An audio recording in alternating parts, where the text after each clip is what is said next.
Okay, so today we're going deep on something uh, pretty significant. The early days of the Trump presidency, and specifically the whole issue of all those watchdogs in the government who got fired. You know, the ones who were supposed to keep an eye on things. Right, exactly. And we'll be taking a close look at some pretty specific claims and, the legal questions that all of this raised. And we're basing all of this on a transcript from a YouTube video by the Ring of Fire. Yeah, so it'll be interesting to kind of break down, what exactly their main arguments are and think about the potential impact all of this had. All right, so this video jumps right in talking about a Friday night midnight massacre. What is that all about?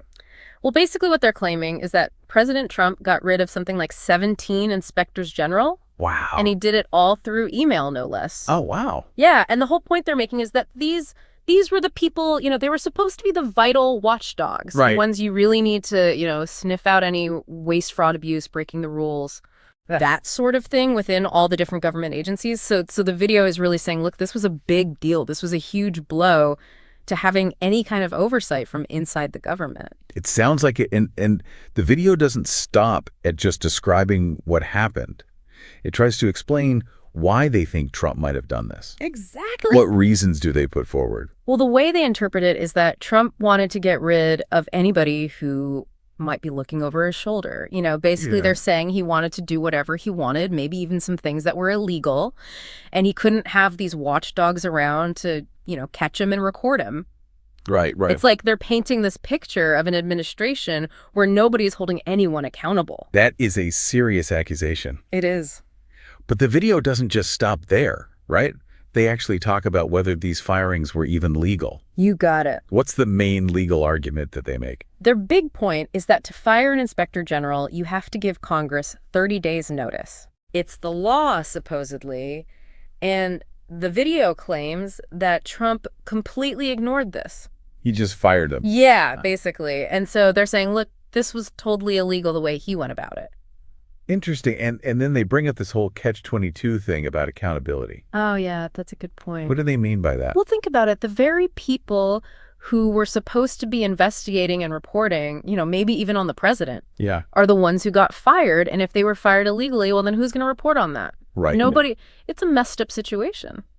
Yeah, it is. I mean, the video also talks about different ways to look at what Trump did, right? Like maybe he broke the law on purpose, or maybe he was clueless about it, or maybe he just didn't care about the law at all. That's right. And it's important to say those are their interpretations. They're putting that out there. Of course. And then they talk about the timing of all of this and how it all happened so fast. Yeah, it all went down like within the first week of Trump becoming president.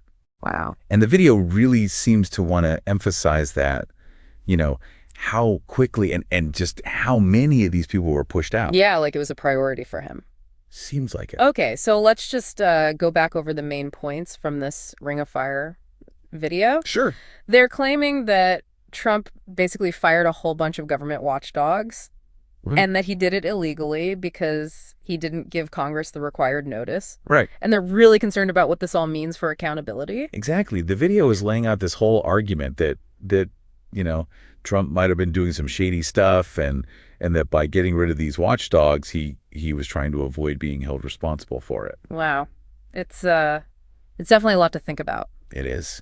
And it makes you wonder, if these inspectors general are supposed to be keeping things transparent and making sure everyone's following the rules. What happens when they're gone? Like, what does that mean for holding the executive branch accountable? It's a question worth considering. It really is a big question. Absolutely. Well, this has been quite the deep dive. It has. Thanks for joining us. Thanks for having me. And we'll see you next time for another deep dive into something interesting. Sounds good.